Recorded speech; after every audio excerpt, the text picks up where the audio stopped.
Bienvenue sur Bordeaux Stories.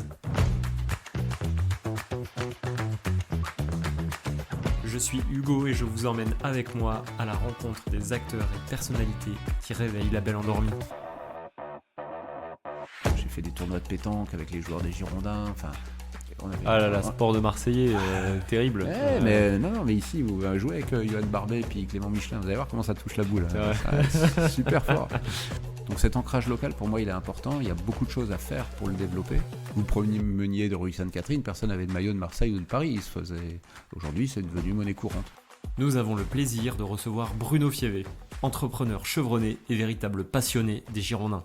Son nom vous dit peut-être quelque chose puisqu'il a été associé à la reprise du club en 2021. De ses premiers émois à l'Escure à son rôle actif dans la vie économique de la métropole, Bruno revient sur son parcours, de son enfance à Amiens à ses allers-retours actuels entre la Suisse et la France. Il nous emmène au cœur de sa relation avec les Girondins, qui est passé de supporter à acteur impliqué dans la vie du club. Il partage ses souvenirs, ses espoirs et ses projets pour un avenir où le football à Bordeaux rime avec ambition et ancrage local. C'est parti!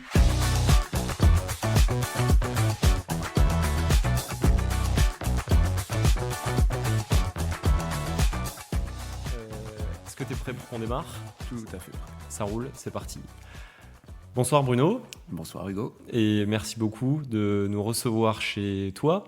Donc avec grand plaisir. Donc on a la chance ce soir, alors je dis ce soir parce que en fait on est le soir, et qu'on reçoit donc ce soir Bruno Fievé, qui nous reçoit chez lui pour parler des Girondins, sa relation avec Bordeaux, et on va apprendre à connaître un petit peu l'homme dont on a beaucoup entendu parler dans les médias ces derniers mois, mais aussi ces dernières années. On va commencer traditionnellement, Bruno, par une petite présentation pour planter un peu le décor, et pour ceux qui te connaissent peut-être un peu moins que les amoureux des Girondins, qu'on sache un petit peu qui tu es. Donc Bruno, tu es originaire, toi, de... d'Amiens. D'Amiens. Voilà, dans la Somme, nord de la France. Et j'y ai vécu assez longtemps.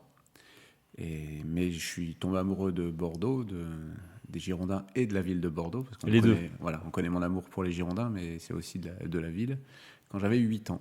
Donc ça remonte quand même très très loin, 8-9 ans. Voilà. Donc ça correspond à quelle époque des Girondins, justement, ce coup de cœur à 8 ans? Ouais, ça correspond... en fait, c'est un peu après la Coupe du Monde en Argentine. D'accord. Où j'ai découvert Alain Giresse. Et en découvrant Alain Giresse, je me suis intéressé, donc j'étais tout petit, je me suis intéressé où il jouait. J'ai découvert qu'il jouait à Bordeaux. Et puis voilà, c'est d'abord l'amour d'Alain Giresse qui m'a fait aimer les Girondins. Et les Girondins m'ont fait aimer la ville et la région. Ok, et le reste a suivi. Voilà, derrière. tout le reste a suivi. Ouais. Ok, donc Amiens, alors qu'on entend plutôt parler de Bruno Fievé, l'entrepreneur avec des activités en Suisse, tu peux nous dire en 2 mots un petit peu, c'est quoi aujourd'hui ton lien avec la Suisse ? Oui, alors j'y suis résident. Donc je suis français, hein, contrairement à ce que beaucoup de gens pensent. On pense que je suis suisse, mais non, je suis français. Mais je travaille en Suisse depuis longtemps. Donc j'ai une habitation en Suisse, j'ai une habitation en France. Et je partage ma vie comme je peux entre les deux, en étant quand même très régulièrement côté aquitain. Tu fais la navette, en fait. Je fais la navette, entre... voilà. Ouais. Donc, il y a la chance d'avoir une ligne directe d'avion entre les deux, donc ça me permet d'être là régulièrement. Et puis, j'ai des activités donc, en Suisse avec des sociétés, et puis aussi des sociétés ici en Gironde. Donc, voilà, il faut faire vivre les deux projets des deux côtés. Ok, c'est dans quel univers, tu peux nous dire ? Alors, sur la Suisse, c'est beaucoup autour de la finance et de la tech. Et quand on parle de la tech, donc tout ce qui est IT, informatique, etc. Mais c'est de l'informatique pour la finance. D'accord. Donc voilà, qui correspondait à un besoin que j'avais identifié en tant que personne de la finance. Voilà. Donc ouais, c'est ton background, toi, pro, exactement, qui à la base est plutôt finance. Qui est aussi IT. J'ai aussi fait beaucoup d'IT quand j'étais jeune. Le mélange des deux. Le mélange des deux. Et puis je me suis dit, tiens, il y a quelque chose ici je montais à faire. ma boîte. Voilà, exactement. À quel âge, par curiosité, tu as monté ta boîte ? C'est simple, il y a exactement 10 ans, puisqu'on va fêter les 10 ans jeudi prochain. Et joyeux anniversaire, Bruno. Merci beaucoup. je fais un petit peu plus vieux, mais voilà. Mais 10 ans. Et puis... Et sur Bordeaux, ensuite, ton activité, l'activité que tu as en tout cas alors, sur la région ? Oui, alors sur Bordeaux, j'ai une activité dans l'événementiel. Et puis après, j'aide certaines personnes, certaines structures à se développer aussi. qui n'est pas une activité forcément rémunérée, mais que je fais quand même volontiers. Et puis j'ai monté une association aussi autour du sport et de la culture. Donc voilà, donc il y a ça à faire vivre à Bordeaux, l'événementiel, le sport, la culture. Planning chargé. Ouais, planning chargé. Ça fait de quoi s'occuper. Ouais. Ouais. Et alors quel coin de la métropole t'as choisi toi pour t'installer sur La rive gauche, pas loin du Haillan. D'accord, Voilà, ça ok. parlera à tout le monde. Pour être Au cœur au plus près Voilà. de notre, justement dans notre premier grand chapitre qu'on va ouvrir.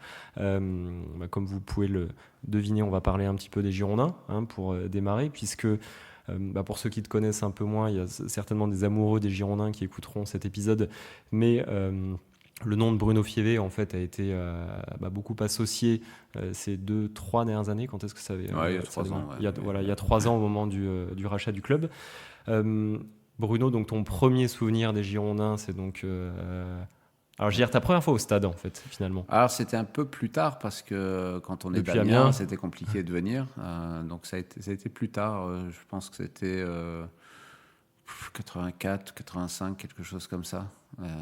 Tu te souviens du premier match ou pas que tu as vu? C'était à l'Escure, c'est ça? Ouais, c'était à l'Escure, mais non, je m'en souviens même plus. Je me souviens des matchs d'après, mais je me souviens pas du premier.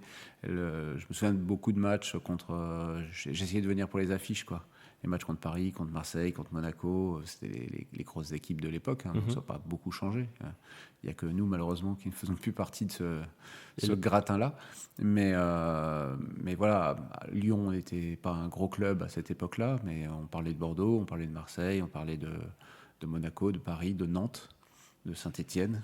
On se rend compte que le paysage a un peu changé. Ouais, c'est un petit peu évolué. Après, on a beaucoup parlé de Lyon, puis finalement, Lyon a aussi sa période. Donc, c'est tous les clubs qui ont des périodes un peu creuses.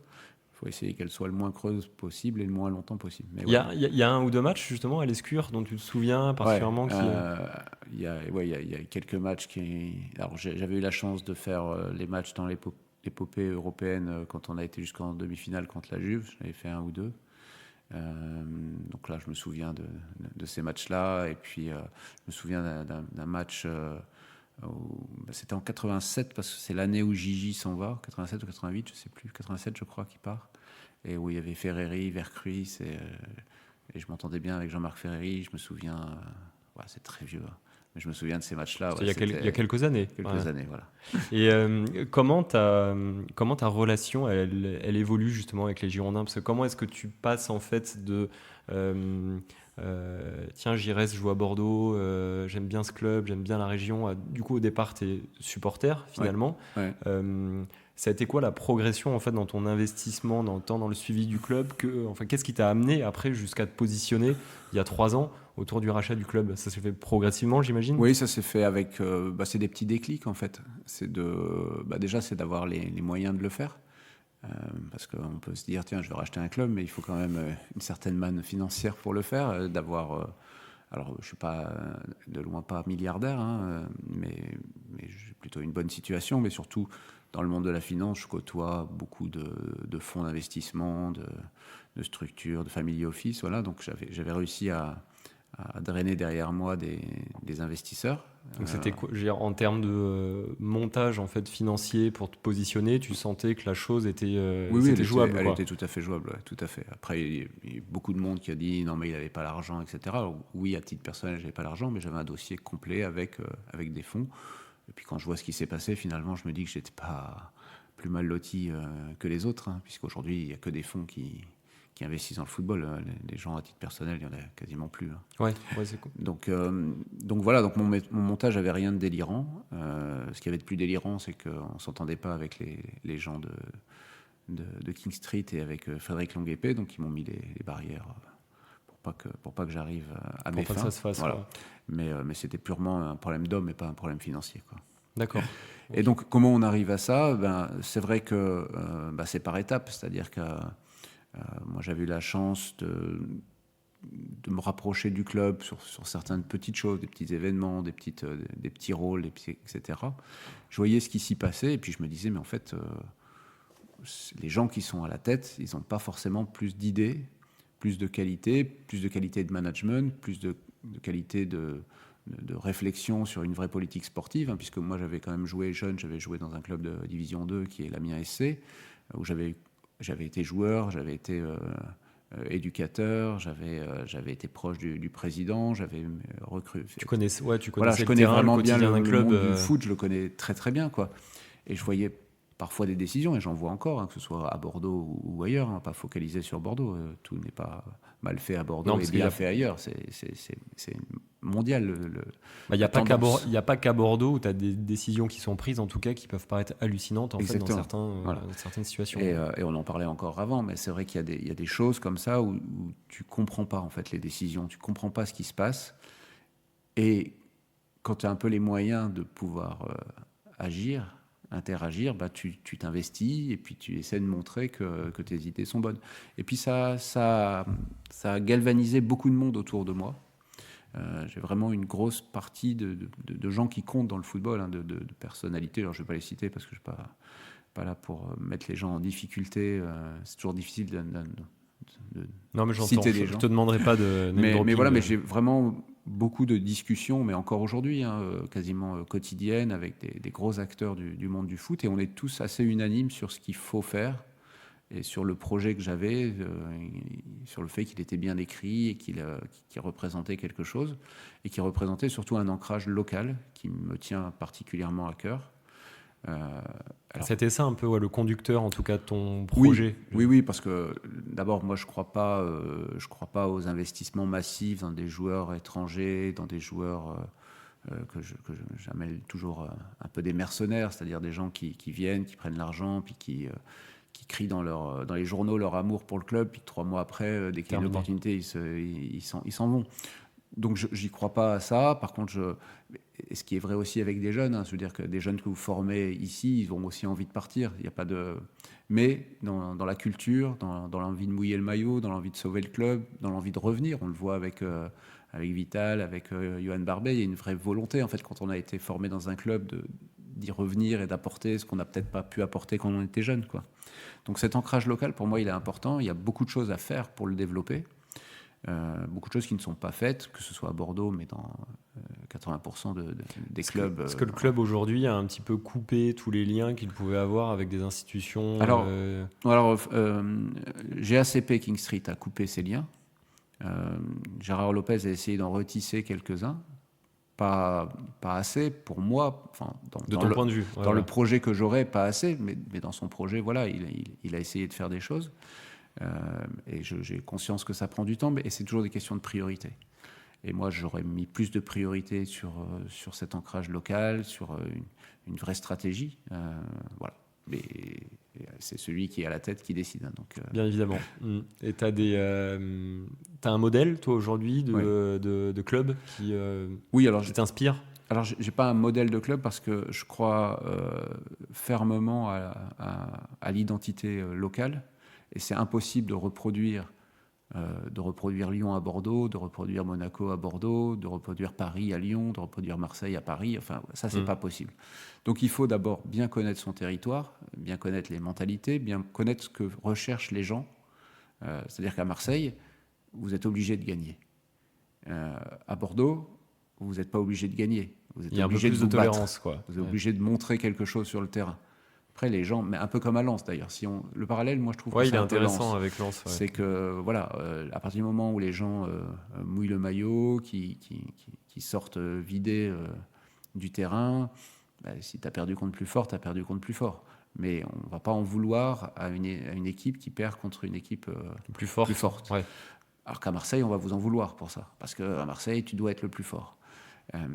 Bordeaux, c'est pas ça, et ça permet quand même d'avoir un rapport équipe-supporter qui est plus sain. En tout cas, que moi je ressens plus sainement. Et mon modèle, il est plutôt basé là-dessus, donc c'est-à-dire sur l'identité, les valeurs de combattants. Moi, j'aimais cette époque des Girondins où on n'était pas forcément extraordinaire sur le terrain, mais par contre, c'était un rouleau compresseur. Ça se donnait, quoi. Tu savais que quand tu jouais Rohr, Girard... voilà, au milieu, tu allais prendre quelques cachous, mais on n'allait pas te donner de match, quoi. Et j'aimais ça. J'aimais ce côté un peu presque rugby. Alors, je pas du tout rugby, j'y connais rien, mais au moins il y a ces valeurs-là, l'envie, le combat, de rentrer dans l'autre, et puis à la fin de se dire on a perdu, mais on a tout donné. Voilà, ça, c'est important. T'avais réussi à trouver des partenaires locaux, des institutions locales, non? Non, pas du tout. D'ailleurs, c'est pour ça que j'étais à la base de la création du club scapulaire, parce que je voulais autour de moi créer justement cet ancrage local au niveau des entreprises. J'avais aussi sollicité et eu beaucoup de retours d'artisans qui voulaient créer un club des artisans pour poursuivre les Girondins de manière plus interactive que ce qu'ils peuvent faire aujourd'hui. Ça avait plutôt bien pris, et puis finalement, le fait de ne pas avoir le Graal fait que j'ai pas été plus loin. Le club scapulaire a vécu sa vie sans moi parce que je voyais pas ce que je pouvais y apporter Ça de il existe l'intérieur. toujours aujourd'hui? Il existe toujours, voilà.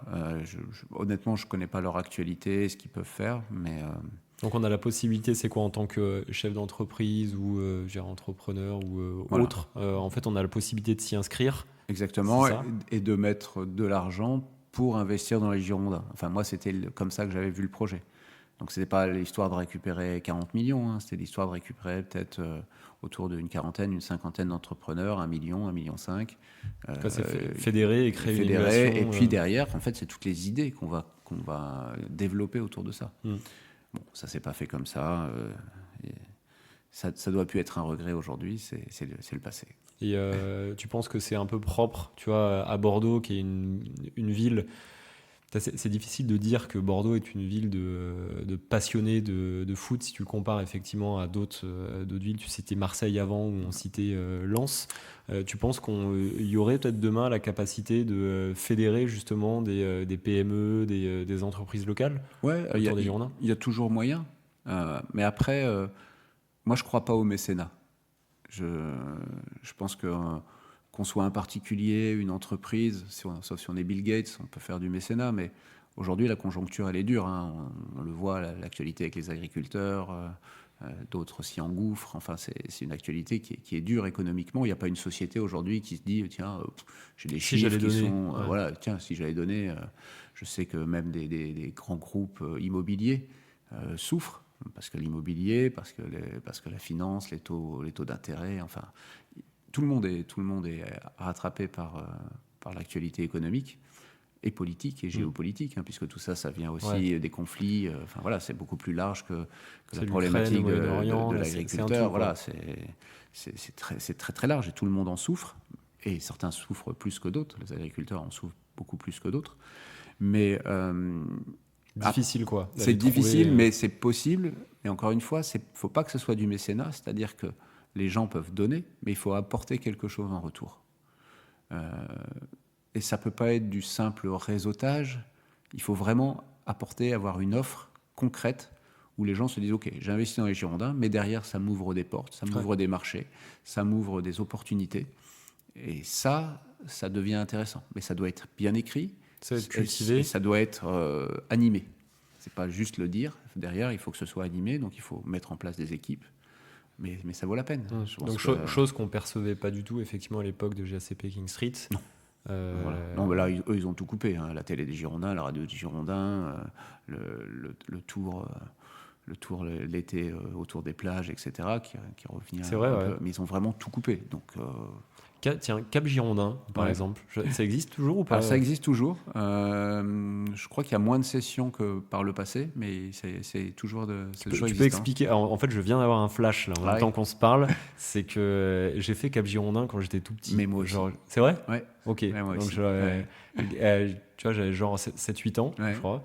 Et tu venais. Tiens, explique-toi en 2 mots là, avec tes mots à toi justement, ce qu'est Cap Girondin, peut-être pour les gens qui ne connaissent pas. Alors Cap Girondin, c'est un camp de vacances, donc de vacances où on fait que jouer au foot, mais sur les installations des Girondins de Bordeaux. Ouais, alors à l'époque, ça se faisait un peu à Hayan, mais ça se faisait beaucoup à Lège-Cap-Ferré, puisqu'ils louaient des terrains et les parties hébergement à Lège-Cap-Ferré. Et en fait, il y avait plein de gamins de tout âge, je crois que c'était de 7 à 18 ans, réunis en équipe, qui s'entraînaient tous les jours avec des pros qui passaient. Donc quand on a un gamin de 8 ans, de 9 ans, on voyait un Patrick Battiston, un Marius Trésor, un Gernot Rohr qui était l'initiateur. L'initiateur, c'était Alain Giresse, qui était associé avec Gare Notre-Dame. Et puis, quand Gigi est parti à Marseille, ils se sont séparés. Il y a eu Cap Giresse et puis il y a eu Cap Girondin. Donc voilà, D'accord, les deux l'histoire, entités se sont séparées. Garnod s'est fâché avec Gigi, ça a débordé sur le terrain. Enfin, voilà, il y a toute une histoire autour de ça, mais la genèse, c'est pas que le foot, quoi. C'est aussi ce qui générait derrière par rapport à cette activité de jeunes.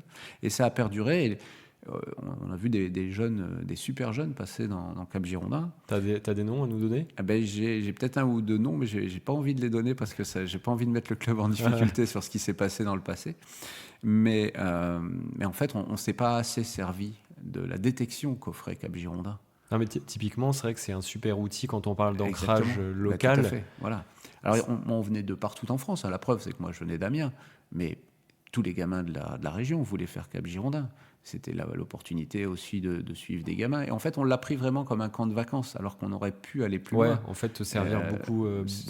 Ça aussi en termes de détection, qui t'a peut-être invité gratuitement des gamins dont on savait qu'ils avaient une qualité pour les voir pendant une semaine, de faire peut-être un club élite chez Cap Girondin. Enfin, il y a plein d'idées qu'on peut faire hein, comme toujours. Donc, c'est toujours pareil. Un projet, on peut le faire vivre, on peut le faire vivoter, ou on peut le faire décoller. Bon, c'est un projet qui a plutôt vécu. Il n'a pas vivoté parce qu'il a duré longtemps et il dure encore, mais il aurait pu décoller bien plus haut que ça. Ça fait partie des choses, par exemple, que moi j'aimerais reprendre, mettre en place. Voilà. Parce que c'est un peu, tu vois, je mets complètement en opposition dans ce que tu dis là, ce que tu disais il y a 30 secondes, où à savoir que tous les gamins rêvaient en fait de venir faire Cap Girondin. Les derniers échos, tu vois, que j'ai pu avoir en écoutant la radio, en suivant un petit peu l'actualité des Girondins, justement, c'est qu'aujourd'hui tous les jeunes sur Bordeaux et la Gironde, sur les clubs proches, tu vois, genre à Mérignac par exemple, chez les jeunes, en fait, plus personne en fait n'a envie d'aller aux Girondins, quoi. C'est vrai. Ça fait plus rêver, quoi. C'est malheureusement vrai. Moi, je suis membre du comité 1881, qui a été créé par Gérard Lopez. Alors, ce que je rapporte, c'est des propos de journalistes qui ont un peu travaillé sur le sujet. En fait, c'est tout à fait vrai. Nous, donc le mercredi, parfois, avec Paul Bass, avec David Lafarge, avec Arnaud de Carly, on va voir des jeunes. On va voir des jeunes dans des clubs. Hein. Ça peut être le Bousca, ça peut être... je sais rien moi, Villeneuve, Bordeaux, enfin voilà, tous les clubs autour de Bordeaux, là, toute la couronne, toute la périphérie, on va visiter un club, on parle avec les jeunes, on représente les Girondins. Mais aujourd'hui, en fait, ils ont tous des maillots de Paris, de Marseille, de Lyon, ils n'ont pas des maillots de Bordeaux. Et c'est triste, hein. Ça monte. Enfin, c'était impensable il y a 20 ans. À 20 ans, tout le monde avait un maillot des Girondins. Personne n'avait de maillot de Marseille. Vous promeniez de rue Sainte-Catherine, personne n'avait de maillot de Marseille ou de Paris. Aujourd'hui, c'est devenu monnaie courante. Les mecs avec les survêtements de Paris, aujourd'hui, ils sont rue Sainte-Catherine. Bon, pas qu'à Bordeaux, mais si on avait une identité plus forte, est-ce que tiens, je reprends l'exemple de Lens, tu vois, on peut peut-être se dire effectivement que dans des villes comme Lens, avec ce qui se passe aujourd'hui, l'engouement qu'il y a autour du foot à Lens, il y a peut-être un peu moins de mecs avec le survêt du PSG, quoi. Ouais, et puis avec le survêt de Lille, je pense que encore moins. Je pense que tout le monde a le survêt de Lens. Puis voilà, enfin, c'est quand même un stade où il y a plus de personnes dans le stade que d'habitants dans la ville. Donc il y a un vrai... En fait, voilà, le public, il est là à partir du moment où il peut s'identifier à quelque chose. C'est la base de tout. Ouais, au-delà du foot, en fait, c'est presque du comportemental, c'est de l'humain, quoi. C'est de la psycho. Et d'ailleurs, aujourd'hui, un club, c'est sociétal. Complètement. Un club de foot, c'est sociétal. Aujourd'hui, pourquoi les mairies veulent voir aussi les clubs en haut de l'affiche dans leur ville? Parce qu'ils savent très bien que ce qui peut se passer dans le stade, s'il n'y a plus le club, ça va se passer dans la ville. Les affrontements, le déferlement, les choses comme ça. Voilà, le stade, c'est aussi un canaliseur d'émotions où on va pouvoir crier sa joie, sa peine, sa haine. Parfois de manière pas très un jolie, peu trop véhémente, voilà. Mais quelques noms d'oiseaux. Mais la réalité, c'est que c'est le défouloir et qu'après les gens, quand ils repartent, ils ont lâché quelque chose. Si vous ne le lâchez pas dans le stade, vous avez bien des chances qu'il y ait quelques énergumènes qui le lâchent au milieu de la ville, quoi. Je pense d'ailleurs à quelques copains de stade avec qui je vais de temps en temps qui aiment se défouler, justement. Mais ça ne m'étonne pas. Enfin, donner de la voix, je veux dire. Je pense que... C'est un spectacle organisé aussi. Hein. C'est pas que... c'est pas que des gens qui arrivent, c'est très organisé, quoi. Et puis on voit aujourd'hui le rugby en fait qui a pris une partie peut-être de la place laissée vacante par les Girondins. Ouais, même si c'est, à mon avis, alors oui, il y a un pourcentage, hein. D'ailleurs on le voit quand les deux jouent le même jour, les deux stades sont un tout petit peu moins pleins, donc ça veut dire que les gens ont un peu de mal à se décider entre l'un et l'autre. Ouais. Et il y en a qui ont décidé d'aller plus rugby parce que ça gagne, parce que la mentalité est plus sympa, parce que le président fait bien son boulot à l'UBB, il est très présent, il est très... Ouais, il y a un engouement aujourd'hui Voilà, pour donc l'UBB. derrière, enfin, moi j'ai eu la chance, j'étais au vœu du président de l'UBB. C'est vrai qu'il y a une super ambiance, les joueurs sont accessibles. Peut-être plus qu'au football, certainement. Pour aller dans le sens, justement, dans ce que tu dis, un des premiers épisodes qu'on a sorti sur le podcast, qui était l'interview de Pierre, qui était kiné juste à côté du stade. Lui, qui a bossé pendant plusieurs années à 50 mètres de la place Johnston, nous disait que tous les riverains, en fait, dans le quartier, se sont félicités du départ du foot et de l'arrivée du rugby. Parce qu'à Bordeaux, quand tu avais un match en fait, avec 15 000 personnes, 15 000 spectateurs attendus, tu avais des CRS de partout. Ouais. Et aujourd'hui, quand tu as 33 000 personnes pour le rugby, il n'y a pas de souci, quoi. C'est sociétal. Le football, en fait, c'est un sport du peuple, mais avec tout ce que ça veut dire en termes de débordement possible. Alors, moi, je trouve que les ambiances sont magnifiques, mais c'est vrai qu'on n'aime pas, c'est quand ça déborde, quand ça bastonne, quand ça caillasse quand ça caillasse les quarts ou quand ça va insulter les joueurs, même ses propres joueurs. Ça, moi, je le conçois pas. On peut être fâché contre ces joueurs, mais on va pas les insulter. Ça, j'aime pas. J'aime pas ce côté du foot déviant, je l'aime pas. Alors après, pour côté Matmut, je trouve que l'ambiance globalement aujourd'hui, elle est quand même assez... je veux dire saine entre guillemets, en tout cas on n'a pas peur d'aller au Matmut. Non, alors d'abord il y a beaucoup de gens qui aiment pas le stade, mais moi je le trouve extraordinaire ce stade. Il a une super acoustique, ce qui fait que même quand en Ligue 2 on peut être comme là mardi soir contre Valenciennes, on n'était pas nombreux, hein, je pense qu'on était 10 000 au stade. Les ultras qui donnent de la voix, ça rend très bien, alors que c'est un stade de 40 000 qui ailleurs dans une autre acoustique pourrait faire vide. Mais là, le fait que ce soit un stade en métal, il y a une résonance qu'il n'y a pas dans un stade en béton. Voilà, ça c'est du génie civil. Je ne vais pas rentrer là-dedans, c'est pas mon domaine, mais clairement, voilà. En tout cas, c'est un bel outil. C'est un super écrin. Ouais. C'est un super écrin qui a été plus pensé pour de l'hospitalité que pour des supporters, parce qu'il y a une très grande zone d'hospitalité des deux côtés, dans les deux tribunes latérales. Mais oui, il est magnifique. Franchement, il est magnifique. Donc on attend les résultats. Voilà. On attend les premières grosses ambiances. Ta relation aujourd'hui avec le club, on est en janvier 2024. Quelle est-elle ? Alors, celle d'un supporter d'abord. Elle est un supporter plus, puisque bon, je suis membre du comité, comme je disais, 1881, je fais quelques actions avec le club. Tu peux expliquer en deux mots le comité 1881 ? Oui, alors ça a été créé par Gérard Lopez avec un objectif d'utiliser les personnalités. Alors j'aime pas dire ça parce que je me considère pas comme une personnalité, même si... Par la force des choses, oui, un peu. Mais voilà, donc les quelques personnalités de Bordeaux, de pouvoir raccrocher les Girondins avec le territoire, donc rattraper un peu ce qui a été cassé par GACP King Street. Et donc on mène certaines actions. Je parlais tout à l'heure, on va voir les jeunes, on peut intervenir sur plein de domaines en fonction de ses compétences et de ses envies aussi. Il y a plusieurs sujets, il y a les féminines, il y a les sujets RSE, hein, sur le côté social, écologique, environnemental, enfin voilà, il y a plein de sujets qui sont... Il y a des actions qui sont travaillées. Il y a des actions qui sont menées avec Sylvie Pépin qui est un peu à la baguette de ça. Et puis, il y a l'action Cœur Girondin, enfin voilà. Donc, c'est pas forcément des choses qui sont connues du très grand public. L'année dernière, il y a eu une course qui a été mise en place au Haillan, avec la mairesse du Haillan, que je salue.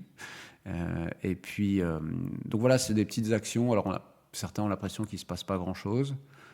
On pourrait faire beaucoup plus, je l'ai déjà dit, on pourrait faire beaucoup mieux. Je pense que c'est juste pas l'actualité du club. Le club En fait, aujourd'hui, aujourd'hui, c'est vrai que ce qui prédomine, finalement, on parle beaucoup plus des résultats que... en fait, il y a deux choses. C'est les résultats et le financier.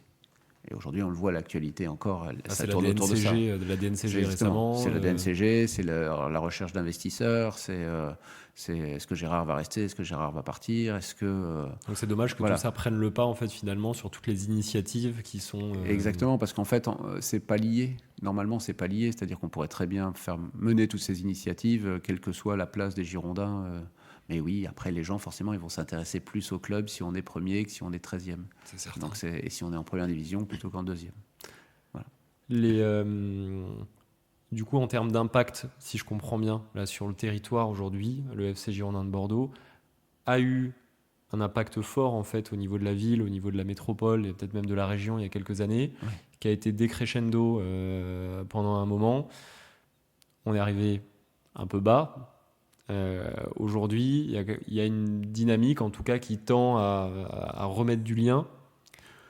Voilà, il faut le remettre. Bon, il y a eu une grande époque des Girondins, quand on était en Coupe d'Europe, il faut voir que les avions étaient remplis des grands châteaux, et on allait vendre le vin partout où on allait, quand on allait jouer à Dniepropetrovsk, quand on allait jouer dans tous les pays de l'Est. Donc tu veux dire qu'on embarquait en fait des... Bien sûr, les industriels, les châteaux, et voilà, on faisait du business, et c'est aussi à ça que doit servir le foot. Et c'est là où je dis que si on peut mettre de l'argent et derrière on peut avoir la contrepartie, ça peut faire partie des choses. Complètement. Il y a des modèles à créer. Enfin, et en plus, il y a pas, on réinvente rien en faisant ça. Hein. Non, et puis on réhabilite juste des choses qui ont bien marché. Quoi. Tu offres en plus l'occasion à ces investisseurs, entre guillemets, de vivre quand même des choses extraordinaires et de leur donner envie encore plus de s'investir. Quoi. Exactement, d'être proche des joueurs. La proximité fait que derrière, on va suivre l'équipe, donc on va s'investir. C'est un cercle vertueux. C'est un cercle vertueux, c'est exactement ça. Aujourd'hui, on a perdu ça. Alors, c'est plus dur à mettre en place à cause des résultats, mais c'est pas impossible non plus. Enfin, moi, j'ai aussi un modèle là-dessus. Voilà, je ne veux pas le développer ce soir, mais je pense que c'est parfois des petites choses qui font qu'on peut arriver à avoir recréer du lien.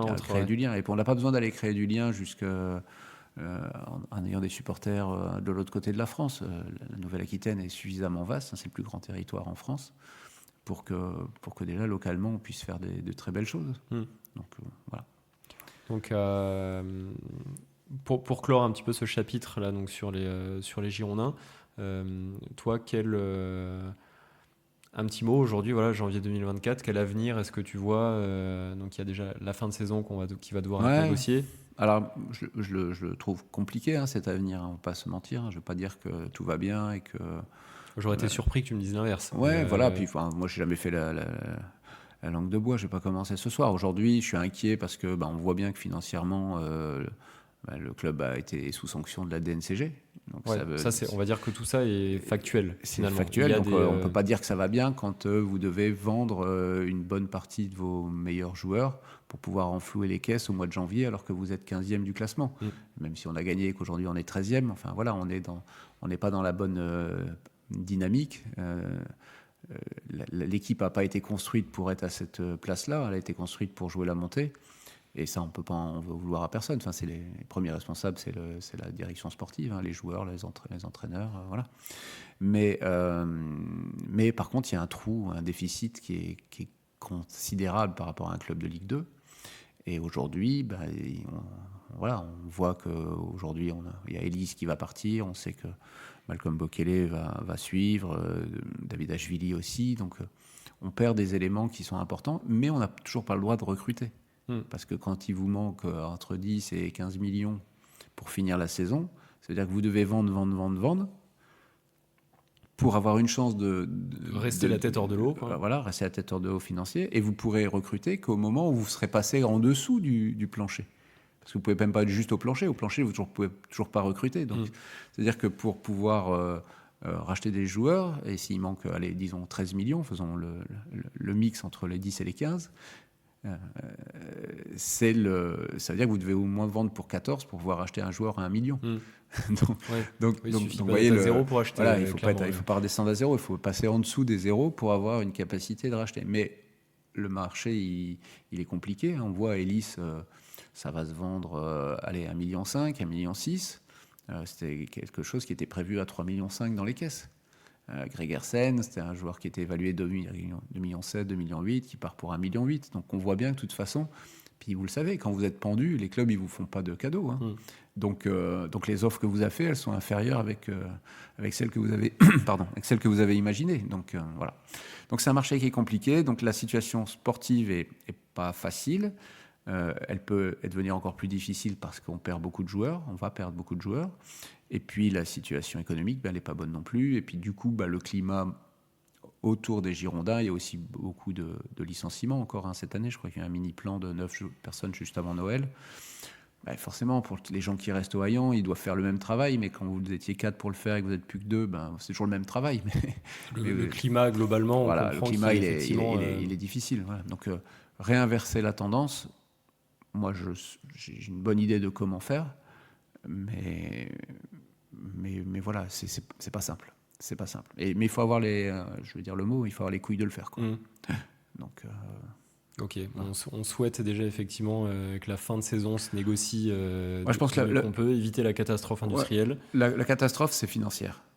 Sportivement, je pense qu'il n'y a pas trop de doute sur le fait que l'équipe va se maintenir. Je ne pense pas qu'on ira attraper la 5e place. Les joueurs y croient, tant mieux. Pour moi, je ne pense pas, parce qu'on va s'affaiblir, parce qu'on n'est pas si loin de la 5e place, mais il y a 8 équipes entre nous et la 5e place. Donc c'est pas qu'on est 6e et qu'on la vise. Et tout le monde ne va pas perdre tous les week-ends. Donc ça sera difficile. C'est vrai qu'avec des résultats qui vont un peu le yo-yo en plus, exactement. Une victoire, une défaite, une victoire, une défaite. Vous le savez très bien que même si vous êtes plus fort, vous gagnez jamais 17 matchs de suite. Il n'y a aucune, même Paris qui au-dessus de tout perd des matchs. Donc les Girondins qui ne sont pas plus forts, parce qu'on l'a vu sur la première partie de saison, on ne va pas gagner les 17 matchs qui restent. Bon, voilà. Il faut que ça s'est dit, après chacun tire les conclusions qu'il veut. Mais...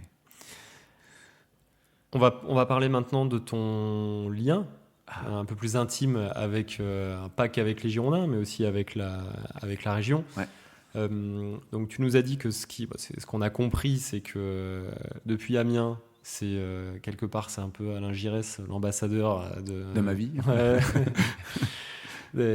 Qui t'a fait venir, en tout cas, qui t'a donné envie de découvrir Bordeaux et la région. Ouais.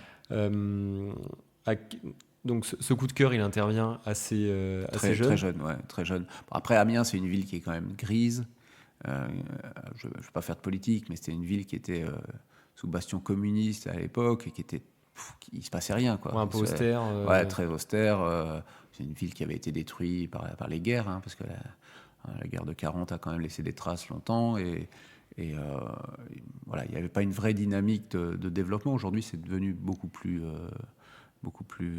vivant. Rien à voir avec notre président, mais voilà, c'est devenu quand même beaucoup plus vivant. Et donc c'est les matchs au stade en fait qui te font venir au début, qui te font découvrir Bordeaux. C'est le stade qui me fait découvrir la ville, et c'est pas la ville qui me fait découvrir le stade. Ouais. Et tu te souviens, c'est quoi, t'arrives Gare Saint-Jean ou t'arrives alors j'arrive avec mes parents parce que je suis tout jeune. À une époque, même un peu plus tard. De toute façon, c'était pas possible de venir en train, etc. Mais j'ai quelques anecdotes où même quand j'étais à l'armée, puisque j'ai fait l'armée, je m'étais fait domicilier à Bordeaux parce que les trains étaient gratuits quand on était militaire pour rentrer. Et comme ça, je rentrais le week-end à Bordeaux pour voir les matchs. Et je reprenais le train de nuit parce qu'avec Amiens, je jouais le lendemain. Donc j'étais frais comme un gardon, comme vous imaginez. Mais voilà, il fallait que je sois au stade à Bordeaux et que le lendemain, je rentre et que je fasse mon match. Et je le faisais avec grand plaisir parce que j'avais vécu... la soirée que je rêvais, quoi. Être à Bordeaux, être au stade, voir les gens. Donc t'allais au stade, mais pas que, t'allais te balader en ville. Un peu en ville, et puis la région. Moi, alors à l'époque, c'était plus Lacanau. J'adorais aller à Lacanau, je trouvais ça incroyable. Moi, les vagues, la nature, c'est toujours quelque chose qui m'a passionné, les pins, voilà. L'ambiance. La chaleur de la ville, et la chaleur tout court, entre Amiens où c'est quand même tristouné. On se projette, en fait, on voit un peu... Comme disait le poète, le ciel bas et haut, qui était comme un couvercle au-dessus de nos têtes à Amiens. À Bordeaux, on avait toujours du soleil. Alors, même là, on se plaint parce qu'il pleut, etc. Mais ça reste un climat qui est quand même agréable. Très, très agréable. Moi, je reviens de Suisse où il faisait quand même -6 au réveil. Là, c'est autre chose. C'est autre chose quand même. Voilà. Donc c'est vrai que j'ai tombé aussi amoureux de cette région, de cette nature. Et je suis très sportif, hein, de toute façon, j'adore le sport et j'ai toujours profité ici, que ce soit de l'océan, plus tard du golf, mais du tennis. Enfin voilà, j'adore tout ce qu'on peut y faire ici. J'adore aussi T'allais jouer où, tennis par exemple? partout. Partout, je fais des tournois partout, quoi. J'adorais ça. Et voilà, et c'est vrai que j'ai passé mon enfance et mon adolescence et ma jeune vie de début d'adulte à être sur tous les terrains, partout. Et tes parents, ils ont quand même accepté du coup de te faire te faire plusieurs fois des allers-retours. Ouais, de toute façon, oui, de toute façon, bon après, alors quand j'étais jeune, Ils ont c'était fini par pas, apprécier la ville aussi, voilà. j'imagine. Puis quand j'étais jeune, on faisait pas souvent, mais c'est après en prenant un peu d'âge et puis en ayant de l'autonomie qu'on y vient plus souvent. Puis après, vient le moment où on peut acheter quelque chose, s'installer de manière un peu plus concrète. Et puis voilà, ça se fait pas en un claquement de doigts, ça se fait en une décennie, on va dire. Et puis, mais c'est magnifique. Donc C'est une belle histoire. si on reprend sur la côte par exemple, t'as Lacano. Lacano, alors tu connais maintenant bien. le Cap Ferret, j'adore. Voilà. Mais j'aime aussi Biscarrosse, voilà, Ouais. c'est très différent comme ambiance, mais j'ai la chance d'avoir un bateau là-bas, donc l'été. Ah, Biscarrosse. Ouais. Donc l'été, voilà, dès que je peux, on va faire du bateau. Il y a le golfe de Bisca, donc je me fais des bonnes journées. Enfin voilà, j'aime bien avoir des journées sportives bien remplies. J'ai tellement pas l'occasion, je bosse comme un fou tout le temps avec tous les projets, tous les boîtes, etc. que l'été, c'est le moment un peu de la décontraction et où je peux profiter. Ouais. Et après, je rentre et je bosse. Ouais. Voilà, mais au moins, Bon. je suis détendu. Et donc ça a été, on va dire d'abord un atterrissage avec le sport, avec les loisirs. Ouais. Tu disais un petit peu en intro donc que le business, aujourd'hui tu as du business aussi Ouais. sur la région. Ouais. Un peu de business dans plusieurs domaines. Alors, encore une fois, le sport, la culture, hein, toujours autour de ça. Et C'est puis quoi l'événementiel. concrètement si tu peux un Alors peu sur la expliquer. boîte événementielle qu'on a créée, elle s'appelle B2C Event. On organise des week-ends autour de grands événements sportifs et ou culturels. Ça peut être Roland-Garros, ça peut être un match à Marseille, un match à Lens, un match à Paris, un match à Munich, un match à Bordeaux, ou des matchs à Bordeaux. Donc voilà. Donc j'ai la chance d'avoir des clients en Suisse qui peuvent venir à Bordeaux. J'ai la chance d'avoir des amis à Bordeaux où on peut aller sur des matchs, ou des amis, ou des structures, ou des entreprises. On peut aller sur Roland-Garros, sur un match à Marseille. Voilà. Donc voilà, B2C Event, il a cet objectif de faire des événements autour d'un grand spectacle. Et comme on a la chance, avec les gens qui sont avec moi sur ce projet, de connaître beaucoup de monde dans le milieu du sport, on a des accès facilités et on peut proposer des choses que d'autres ne pourraient pas proposer en termes de prestats, en termes de personnalités aussi qui se joignent aux événements. C'est important. Vous voyez, quand vous faites venir, je sais pas, vous faites venir des clients de Suisse, ils sont très marqués aussi par la culture allemande, parce que la Suisse, c'est entre les deux. Hein. Oui. Donc, ils adorent le Bayern de Munich. Si vous leur dites, viens à Bordeaux, je te fais visiter un match, je te fais visiter la ville, et puis je te fais vivre un grand match, et puis que là, pendant le match ou pendant un dîner, vous êtes avec Willy Sagnol, qui est quand même une figure emblématique du Bayern de Munich, Ouais. Pour eux, Ouais, ils vivent un grand moment. Et puis c'est vrai que c'est pas, tu te dis, ça, c'est pas des moments que je vais normalement pouvoir acheter, Voilà. entre guillemets. Ça s'achète quoi. pas. Ce moment-là, c'est de l'émotion, et l'émotion, ça s'achète pas. Donc ça, c'est des choses qu'on offre. Mais à Marseille, on peut être avec Mamadou Diang, qui est Figure locale. qui est une idole à Marseille. Donc le mec qui est fan de l'OM, il est content de partager son dîner. Tiens, je vais faire un Marseille-Lyon, ou un Marseille-Paris, ou un Marseille-Ajax d'Amsterdam en Coupe d'Europe. Et puis avant, je partage un moment, une conférence avec Mamadou Diang qui vient me parler de management ou de sa vie. C'est extraordinaire. Ouais. C'est des choses que vous ne pouvez pas vivre. Quand vous allez à Lens et que vous êtes après le match avec des Gradit, des Tony Vérel, des gens qui ont fait Lens, des Sicora, les gens, voilà, si vous avez c'est des très beaux moments. Quoi, c'est des très bons moments. Et ça ne s'achète pas, comme tu disais. C'est vraiment des moments que nous, on organise. Et c'est ce qu'on aime amener. Donc que tu sais provoquer en fait avec nos réseaux et avec les gens qui m'entourent là-dessus. Donc vous êtes combien à bosser on est trois. Et alors le thème, c'est le foot beaucoup, mais aussi le tennis, le golf, l'équitation, tous des fans de sport de ces domaines-là. Ça On imagine peut-être les 24 heures du Mans, on imagine peut-être un Grand Prix de Formule 1. Ah, pour un passionné de sport, Voilà. tu as plein de choses, Donc, à on imaginer. m'a Quoi. aussi parlé de matchs de boxe, parce que c'est aussi des passions. Alors, c'est pas la mienne, mais c'est pas grave. L'important, c'est de créer l'émotion, quoi.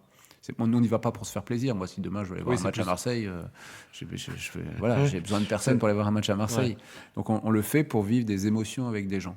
Et ça, et dans une région aussi belle que Bordeaux, quand on organise des événements ici, les gens, ils sont contents de venir. Ils sont contents, parce que tes clients, ils viennent d'où? Tu disais, beaucoup tu parlais de Suisse. Ouais, après, j'en ai dans les pays du Golfe, mais c'est dur de les faire venir à Bordeaux. C'est plus dur en termes de...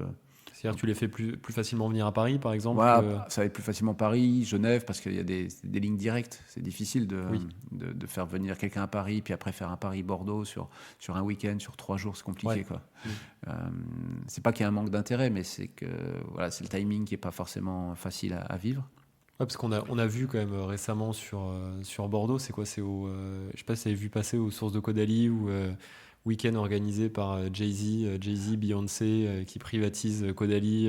Ouais, mais après voilà, eux ils ont des moyens stratosphériques. C'est autre chose. Et quand ils viennent à Caudalie, le week-end d'après ils sont à Paris, puis après ils sont sur la côte méditerranéenne, enfin... Non mais j'en veux pour preuve, quoi. C'est vrai, voilà. On a une belle région. Exactement, on a une magnifique région où on peut faire des choses, où les gens aiment venir. Il faut développer plein de choses et moi j'aime ça, c'est ce côté-là qui... Toi t'aimerais développer davantage de choses, oui, justement sur la région? Sur Bordeaux, oui, encore une fois je pense qu'on n'exploite pas le 50% de ce qu'on peut exploiter. Ça serait quoi? Ce serait autour du territoire par exemple? Ouais, mais en fait je pense que c'est un assemblage de toutes les forces de la région. On a proposé des week-ends, moi j'ai les clients, ils sont repartis mais ils étaient heureux comme tout. Vous faites avec votre client un match au Girondin, un repas dans un grand restaurant, et Dieu sait qu'il y en a à Bordeaux. Là, c'était des passionnés de golf. Tu vas te faire un golf dans un des très beaux golfs de la région. Tu croises Laurent Blanc. Tu croises Laurent Blanc, tu croises plein de monde. Greg Sertic, Yaro Plasil, il y a des golfeurs, il y en a plein. Mais aussi, moi j'ai fait des parties avec Julien Ken, qui quand même, Julien Ken, c'est un golfeur qui a fait les Jeux Olympiques. C'est pas voilà, c'est des super, quelqu'un pour quelqu'un qui aime le golf.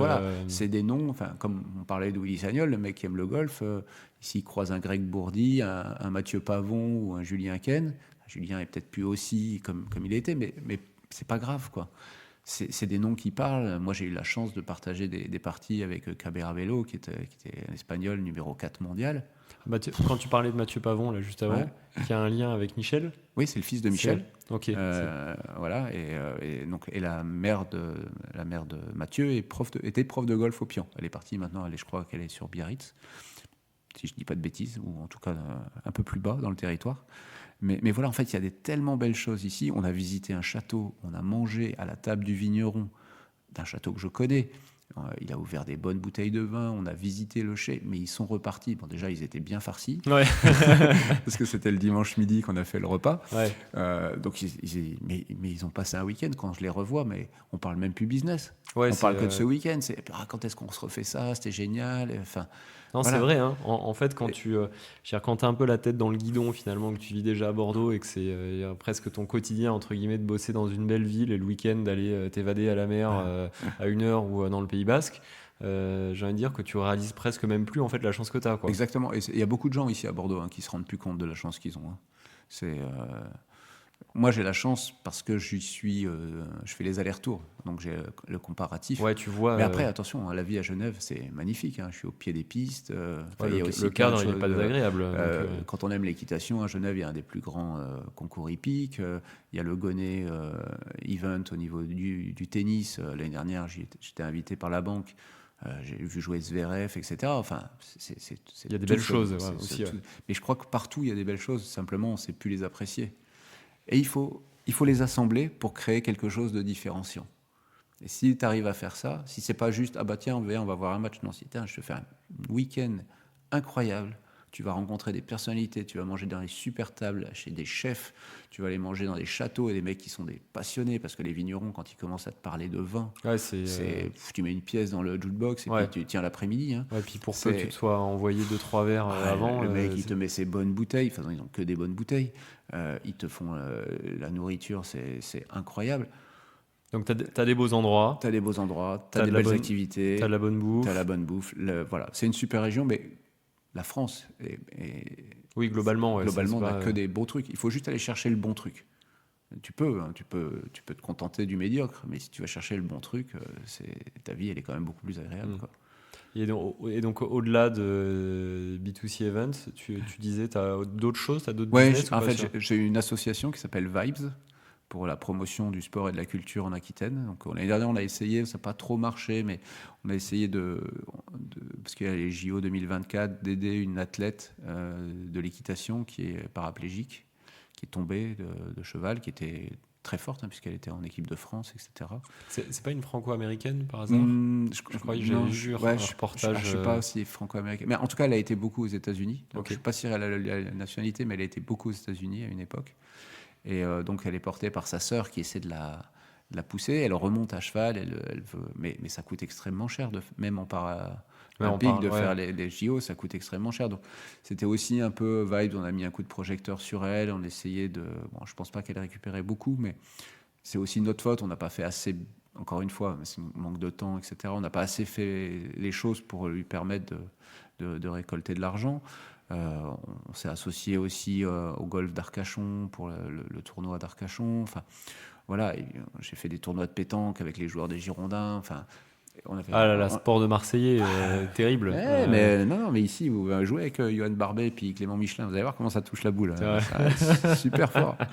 Et Gaëtan Poussin, mon ami Gaëtan, que j'embrasse. Donc on a fait des trucs comme ça, et c'est vrai que les artisans qui sont venus passer un repas avec Johan Barbet, Gaëtan Poussin, Clément Michelin, discuter avec eux, enfin, dans Ouais. un cadre hyper décontracté où on est tous à égalité, hein, Ouais. devant Et se la faire boule de corriger à la pétanque. pétanque derrière, quoi. Ouais, ou pas, hein, bon, on les a battus aussi. Donc voilà, il y avait Willy Sagnol et Pierre Ducasse, enfin on a fait des moments chouettes, quoi. Il y avait les gens de Bordeaux Métropole, enfin voilà, c'est encore une fois, c'est un environnement à créer. Ça, il me manque un peu de temps pour Ouais. cette activité-là, mais c'est super. Si je retrouve un peu de temps, c'est un truc que je vais relancer quand je pourrai.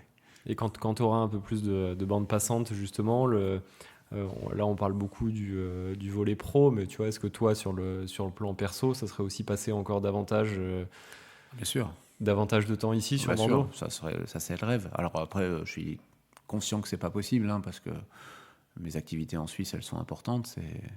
C'est mon gagne-pain. Et surtout, j'ai quand même des équipes à faire vivre. Mhm. Et moi, j'aime créer de l'emploi aussi. J'aime porter des gens qui. Moi, j'ai été chercher des gens qui n'avaient rien à voir avec le métier. Je leur ai donné leur chance, ils l'ont saisi. Aujourd'hui, ils ont des super salaires. Je suis hyper content pour eux. Ils me le rendent au quotidien parce qu'ils travaillent super bien. Et on a une structure qui marche très très bien. J'ai encore plein d'autres projets à développer sur la Suisse, sur Bordeaux, enfin de partout.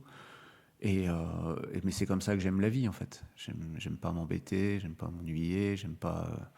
Bah là, ça va, j'ai l'impression que tu es servi Ouais, ça va, je suis pas mal. Hein. en ce Je moment. suis pas mal, mais non, mais c'est ça aussi qui est magnifique en fait, c'est d'avoir des projets et de les réaliser. Il y a trop de gens qui ont des rêves et puis qui essayent pas d'y aboutir en fait. Moi, je me Ouais, battrai tu fais toujours tout par pour mes rêves. Quoi. Voilà, ouais. te donner les moyens finalement pour aller au bout de ces choses-là, quoi. Comme je dis parfois, mes rêves ne me coûtent rien et c'est pour ça qu'ils me sont chers. Bon, bah, on te souhaite en tout cas, ouais, que tout ça aboutisse. Ouais. Le Pays Basque, Ouais. c'est un coin aussi qui te plaît, avec lequel tu as Ouais. des connexions, parce qu'on a beaucoup d'invités finalement qui nous parlent. J'ai eu une très belle connexion puisque l'année dernière j'étais lié à Pau Orthez en basket, hein, donc l'élan béarnais comme on l'appelle maintenant, puisque je les ai aidés sur le plan commercial à se développer. C'est quoi la situation aujourd'hui du club? Pas terrible en Ligue 2 aussi, enfin Pro D2 comme Pro on dit D2, ouais. au basket. Je suis pas un grand connaisseur du basket, mais j'ai passé des moments super à Pau et au Palais des Sports et à Pau d'une manière générale, avec des gens charmants que j'ai rencontrés, David Bonnemason-Carrère, qui est vice-président du club, voilà, c'est quelqu'un de vraiment très très très très bien. On a essayé de développer des choses, c'est compliqué parce que là encore, un peu comme sous l'époque King Street, un président Qui était un peu fermé. Un peu, ouais, et puis un peu autoritaire, et puis un peu à amener une vision très fermée de la chose, qui n'est pas restée. Finalement, aujourd'hui, c'était repris par quelqu'un que je n'ai pas eu encore la chance de rencontrer, mais qui a l'air de faire du super boulot. On doit se voir. On a un lien commun avec Mathieu Bissini, qui est un ex-très grand joueur de Pau Orthez, de l'époque où Pau Orthez a gagné la Coupe d'Europe et qui était champion. Ouais, parce que c'était quand même c'était un très gros club. Très gros club. C'était un très gros club avec les Girondins de Bordeaux. Pau Orthez, c'est le deuxième fleuron de la région, sportif, voilà. Et l'UBB arrive en troisième parce qu'il n'a pas l'histoire. Oui, mais en fait l'UBB c'est plus récent. C'est plus récent. Il n'y a pas cette histoire que peuvent avoir les Girondins ou que peuvent avoir les Lambernais au basket. Donc voilà, donc c'est vrai que c'est une région qui est magnifique, au pied des Pyrénées, avec un maire qui a fait énormément pour sa ville, François Bayrou. Donc oui, j'aime beaucoup Biarritz, qui est vraiment une ville incroyable, magnifique, on y est bien. J'aime toute la côte parce qu'il y a des golfs de partout, d'Osgore jusqu'à ici à la Cano. Voilà, les golfs c'est incroyable et on peut même y jouer l'hiver. Parce que c'est sablonneux et donc. Comme en ce moment, de toute façon, moi aujourd'hui je joue degrés. Moi je joue que l'hiver, je joue qu'à la Cano parce que les golfs sont secs, quoi. Ouais. Là où on est pieds dans l'eau à Bordeaux-Lac, on est pieds au sec avec des conditions incroyables à la Cano, quoi. Donc, mais ton engagement, en fait, j'irai au niveau. Quand je dis local, c'est régional. Mm-hmm. 7 ans aussi. Jusqu'à Pau. Jusqu'au pied des Pyrénées, quoi. Exactement. Il y a quoi? Il y a d'autres du côté Dordogne ou tout non. Il y a non, pas alors de club un peu là moins, de ce côté-là. Alors un moment, ça a été un petit peu plus chaud avec La Rochelle au rugby parce que j'ai la chance de rencontrer Léo Aouf, qui est un des joueurs, sur une technologie en fait qui était les casques virtuels. D'accord. Pour aider à améliorer la réactivité des joueurs. Donc ça marche dans le rugby, mais ça marche dans le foot. On le voit dans plein de sports, voilà. Maintenant. Et donc j'avais été invité à La Rochelle pour faire l'essai des casques. Léo était là, on a sympathisé, on est toujours en contact. Donc je me suis rapproché un peu de La Rochelle, mais encore une fois, j'y connais rien en rugby. Ouais. Donc je suis. Ouais, ça met une barrière. Ça met une petite barrière, mais par contre, moi, j'aime les hommes, donc c'est vrai que et les femmes. Hein. Ouais. Mais c'est vrai que j'aime les personnes et j'ai passé des très bons moments avec eux. On a fait quelques et les gens venaient ici après, ils se rencontraient ici, les gens de la tech là, qui avaient fait ces casques virtuels. J'avais essayé de les aider aussi. C'est dingue de voir, tu vois, après à quel point l'importance de l'homme dans tous les projets. Là, on parlait donc des Girondins. Là, maintenant, tu me parles de Pau. Où quand je dis l'importance de l'homme, c'est le succès ou l'échec finalement d'un projet et l'impact que ça peut avoir sur tout un territoire. Tu dis effectivement Bordeaux aujourd'hui. Qu'est-ce que ce serait si je sais pas si un Jean-Louis Trio par exemple avait continué, lui qui était une vraie figure locale. Ouais. Alors après on peut toujours avoir le débat, c'est est-ce qu'il serait adapté au football moderne ou pas, ça je sais pas, on n'en sait rien et puis on n'aura peut-être jamais la question, mais de voir à quel point en fait un homme, son caractère, son comportement, ses choix, ses décisions sportif, financier, management sur un club qui est finalement une boîte, quoi, ni plus ni moins qu'une boîte. Ouais. L'impact que ça peut avoir derrière sur un territoire et sur des dizaines, des centaines de milliers de personnes, quoi. Bien sûr, ça a un mot, ça, en fait. Ça s'appelle l'incarnation. C'est incarner le rôle. Aujourd'hui, c'est ce qui manque cruellement. C'est-à-dire que quand on est président, il faut l'incarner, ce rôle-là. Et il faut l'incarner auprès d'une population, il faut l'incarner auprès des salariés, ouais. Auprès des joueurs, auprès des politiques, auprès de tout ce qui fait vivre une région, et pas qu'une ville, hein, parce que Bordeaux, c'est la capitale régionale. Oui. Donc il ne faut pas oublier ça. Moi, je sais que quand je suis reçu à Agen, par exemple, je suis reçu, mais de manière incroyable, comme si j'étais une vraie personnalité. Tu disais tout à l'heure. Ouais. J'ai eu la chance d'être invité à l'inauguration du stade par Aymeric Laporte, quand même un figure locale aussi d'Agen, qui a été formé à Agen et qui est parti, qui a la carrière qu'il a fait jusqu'à Manchester City, qui a gagné la Ligue des Champions. Ouais, qui s'est fait un peu secouer par les médias. C'est quoi, c'est Arabie Saoudite? Ouais, c'est ça, mais bon, on oublie toujours le passé des gens, en fait. C'est ça le problème. C'est qu'il faut toujours être hyper performant maintenant, et ça, on oublie tout ce qui s'est fait avant. Moi, Il c'est a ça quand qui même, on m'énerve. salue, ouais, c'est quand même une très Aujourd'hui, belle carrière. aujourd'hui, il y en a qui critiquent Johan Barbet, qui a porté les Girondins l'année dernière à lui tout seul défensivement. Qui était l'incarnation de cette Du équipe, renouveau. quoi. Ouais, Voilà. puis en plus, on avait envie de le suivre dans le sens où on sait que c'est un mec de chez nous, quoi. Voilà. Mais en fait, on ne se demande pas pourquoi aujourd'hui ça se passe moins bien. C'est-à-dire qu'on fait que le constat que ça se passe moins bien, mais personne ne se pose la bonne question. Pourquoi ça se passe moins bien? Et moi, j'ai des éléments de réponse. Je ne vais pas les donner parce que c'est pas mon rôle aujourd'hui de faire ça. Mais je pense qu'il faut toujours aller un peu plus loin que juste le constat de aujourd'hui il est pas bon. Aujourd'hui Benzema il est pas bon. Il est Ballon d'Or. Les gars, vous parlez à un Ballon d'Or, un gars qui a tout gagné avec le Real Madrid. Si aujourd'hui il n'est pas bon, c'est parce qu'il est peut-être tout seul sur le terrain ou parce que il y a un contexte. Il y a un contexte.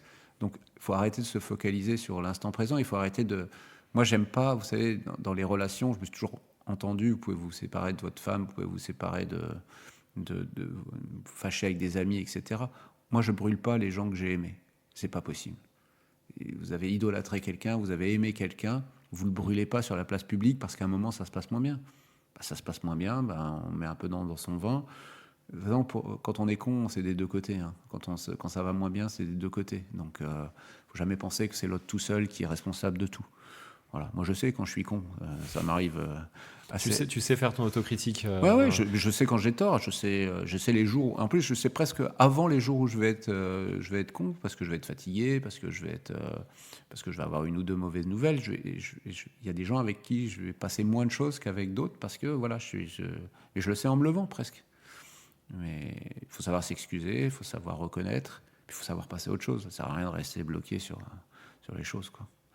Donc voilà, je pense que dans le sport, dans la vie, il faut pas enterrer ceux qu'on a aimés parce que ça va un peu moins bien. C'est bête.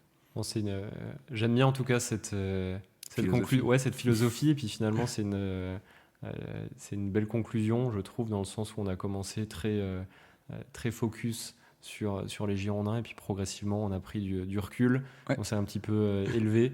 Et je trouve que tes paroles offrent une très belle conclusion. C'est gentil.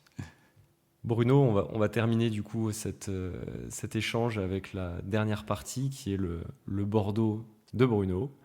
Je vais te poser 2-3 petites questions, tu vois, sur tes endroits coup de cœur, tes endroits favoris, avec des mises en situation. La première, donc tu vas déjeuner un midi en ville, avec un ami, avec je sais pas, un repas business par exemple, ouais. Ou repas perso. Ouais. Où est-ce que tu l'amènes? 4e mur, chez Philippe Etchebest, à la brasserie. Pas à l'étoilé? Pas à l'étoilé, à la brasserie, parce que c'est très bon, il y a un bon rythme. On ne passe pas 4 heures à table, j'ai horreur de ça. J'aime bien manger, bien manger, mais j'aime pas que ça dure 6 heures. Voilà. Tu fais comment avec tes vignerons, là, tes repas des vignerons? Là, ça dure. Ça dure. Mais par contre, là, il y a tellement d'histoires que c'est... Voilà, ça te dérange pas de rester à table, quoi? Là, c'est presque familial. Là. Ok. Voilà. Mais avec ma meilleure amie, un ami, un client, voilà, 4e mur ou les staccades. Ah. Voilà. Les staccades que j'adore. Voilà, ça, c'est deux...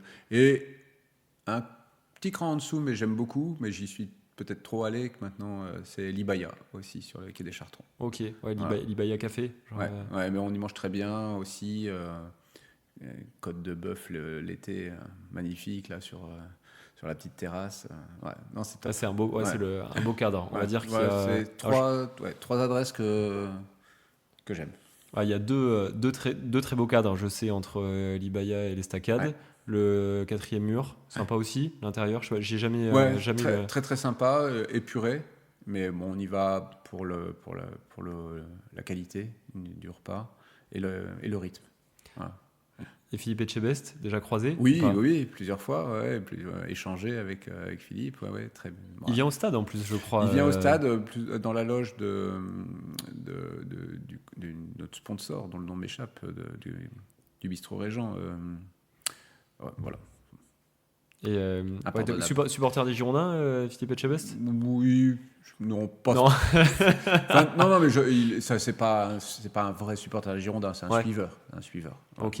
Ouais, parce que lui, j'ai lui aussi j'ai un lien, parce qu'il n'est pas de Bordeaux, Ouais. mais un lien fort avec la région. Ouais, très fort. Après, on a un point commun, on le voit pas, mais moi je suis guitariste et lui c'est un batteur. Il joue de la batterie magnifiquement.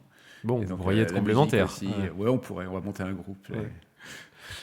Une adresse coup de cœur sur Bordeaux, sur la région en particulier? Alors, bah, moi, par rapport à ce que j'aime, ça va être le golfe de Pessac. J'adore être là-bas. C'est un endroit où je me sens vraiment bien. J'adore le parcours, j'adore les gens. Donc voilà, ça c'est mon endroit où j'aime bien être. Et puis sinon aussi à l'équitation. Voilà, aller voir un grand Tu prix montes, d'équitation. toi? Non, pas du tout. Non? Non, pas du tout, mais j'adore voir ça, le CSO notamment, tout ce qui est saut d'obstacles. D'accord. Voilà, ça j'adore. Ouais. Est-ce qu'il y a il y a quoi? Je dis pas de bêtises, mais il y a un jumping international, non? C'est Oui, ça, à bah, Bordeaux? qui va la semaine prochaine, D'accord. du 2 au 4, là, à Bordeaux, ouais, ce qui est un bel événement. Et puis, Tu y seras? Ouais. je vais essayer d'y aller. Ouais. Ouais. Ouais. Tu as maintenant des amis qui ne connaissent pas du tout Bordeaux. Tu leur en as beaucoup parlé, tu leur as dit à quel point c'était magnifique, la ville et la région. Ils te disent, bah, écoute, allez, on vient, là on a 48 heures, on arrive vendredi soir, on repart dimanche avec Ouais. l'avion. Où est-ce que tu les amènes? Bah, je leur fais le programme que je fais à mes clients, c'est-à-dire on va dîner. Alors, vu que je suis assez bien élevé, je vais leur demander ce qu'ils aiment et puis on va T'imposes adapter. Voilà, on va adapter. Je sais que la dernière fois, on a fait des restos indiens parce que les gens adorent ça. Donc on a été à un resto indien. On avait été au golf parce que c'était des passionnés de golf, mais on peut aller faire du bateau si c'est des passionnés de nature, de découverte. Voilà. Il y aura forcément un passage soit au stade, soit au Haillan pour Ouais. faire découvrir On s'arrange un peu pour que ce ça. soit un week-end Voilà, de on s'arrange match. pour que ce soit un week-end de match ou en tout cas d'aller voir des joueurs, de manger un peu avec les joueurs. Et puis on va aller dans le Médoc parce que dans le vin, c'est plutôt la région que je préfère, c'est le Médoc, Pauillac. Voilà. Ah, il y a tu vois, ça fait partie justement des coins que j'aimerais mieux connaître, Ouais. le Médoc. Pour y passer une demi-journée, par exemple, tu aurais un coin en particulier, un château ou une ville du Médoc? Château, mais un peu parce que j'ai de l'intérêt, on va dire. Ça va pas être objectif, j'ai l'impression. Voilà. C'est le château Dompierre. C'est une petite adresse, mais c'est un super vin. Un vin qui est à la table de l'Élysée, de très grands restaurants, de très belles tables, de relais châteaux, etc. Un super vin. Pas une très grosse production, mais un super vin. Et ta connexion avec un vigneron que j'adore, qui s'appelle Michel Aroldi. Et donc voilà, c'est une adresse où j'aime bien aller parce que je suis reçu comme un roi. J'y mange très bien. Moi, je ne bois pas d'alcool, faut le savoir. Ça, c'est marrant. Très parce que, peu, ouais. ouais. Mais j'adore l'histoire du vin. J'aime aussi goûter le vin, mais pas pour le boire, pour le cracher. Mais j'aime l'histoire qui va avec et l'histoire des vignerons qui sont... C'est toujours magnifique, en fait, ce qu'ils vous racontent. C'est toujours... très intéressant. Toute l'ambiance autour derrière, d'une dégustation, ouais, exactement, de ce qu'ils ont monté, de ce qu'ils ont créé. Et là, si je peux aider, je vais aider aussi sur ce que moi je connais, donc pas sur la production du vin, mais sur des connexions. Sur d'autres leviers, toi, que tu es en mesure d'apporter. D'essayer en tout cas d'apporter quelque chose. Mais comme je le dis toujours, pour tout, je pense que c'est, encore une fois, c'est du relationnel, c'est des hommes, c'est des idées, Donc voilà, ça va être un peu le week-end qui va se faire entre sport, nature, découverte, le vignoble, les bonnes tables. Ils ont de la chance, ils sont bien reçus. Ouais, ils se plaignent pas. Ouais, ça va. Ouais, puis ici, on est bien aussi. Là, voilà. donc non, on passe des bons moments avec les gens qui viennent, que ce soit mon meilleur ami qui vient d'Amiens. On passe parfois avec lui d'ailleurs, c'est direction karting. On va faire une course de cartes comme quand on avait 18 ans. Une petite dédicace à ma meilleure amie sur le côté karting d'ailleurs, elle se reconnaîtra. Et puis voilà, puis on va aller faire du bateau, et puis on va aller se faire 2-3 bonnes tables, et pas forcément les meilleurs restaurants d'ailleurs, parce que avec lui, ça va être plutôt une bonne pizza ou un truc. Après, tu peux aller chercher l'ambiance du exactement. J'aime bien là au Haillan, il y a le Bao qui est un un petit resto bar sympa qui vient de fermer et qui réouvre en face dans une toute nouvelle ambiance. Ça, c'est un endroit où je serai demain soir d'ailleurs. Ok. Et où c'est vraiment très, très, très sympa. Donc voilà, c'est pas forcément les plus grandes adresses, les meilleures. Hein. Je sais pas citer Etchebest parce que c'est Etchebest. J'ai cité Etchebest parce que j'aime vraiment bien ce qu'il fait. Parce que sa cuisine, Et en voilà. tout cas, te Et plaisait. je préfère nettement la brasserie à l'étoilée, oui, pour dire quoi. Parce que t'as testé les deux? Oui, j'ai testé les deux, ouais. Et, Non, mais après, c'est le moment, en fait, que tu peux venir exactement. rechercher, quoi. Ouais, ouais, je suis pas du genre à passer 4 heures à table, sauf vraiment conditions très particulières. Mais par contre, j'aime bien manger. Ok. Je préfère ne pas manger que de manger quelque Mal chose manger, quoi. ouais, qui me plaît pas. Voilà. Ok. Donc je vais rechercher ça. Et tu dois maintenant partir en week-end. On t'impose, mon pauvre, de partir en week-end. Tu dois le faire. Je Donc, tu es à dois. 3 heures max de Bordeaux. Ouais. Il faut essayer de me citer autre chose que le Pays Basque. Ouais. Ouais. Moi, je prends l'avion. Ok. À moins de 3 heures, je prends l'avion et je vais. Non, je peux aller en Espagne. J'aime beaucoup. Ah ouais. Donc, du Voilà. côté de la frontière, Ouais, Pays le Basque côté espagnol. frontière, alors avec l'avion même plus bas. Putain, t'as pas le droit de prendre l'avion. J'ai pas le droit, Bruno. à Non, t'as pas 3 le droit. heures. Non, Ouais. tu circules en voiture. Donc, le Pays Basque pense d'abord à ton empreinte carbone. Ouais. Et tu descends en voiture électrique, mais dans le Pays Basque espagnol, t'as le droit. Donc je crève à Ouais. 10 km après être parti. Si j'ai pas le droit de rester en Aquitaine, je vais pas. Non, alors, je vais prendre le train, je vais aller à Paris. Ouais, je vais aller à Paris, je vais faire les boutiques. Je suis un fan de shopping. Ouais. Ouais, j'adore ça. Donc je vais aller à Paris. Ouais, franchement, c'est là que je vais aller. Ouais.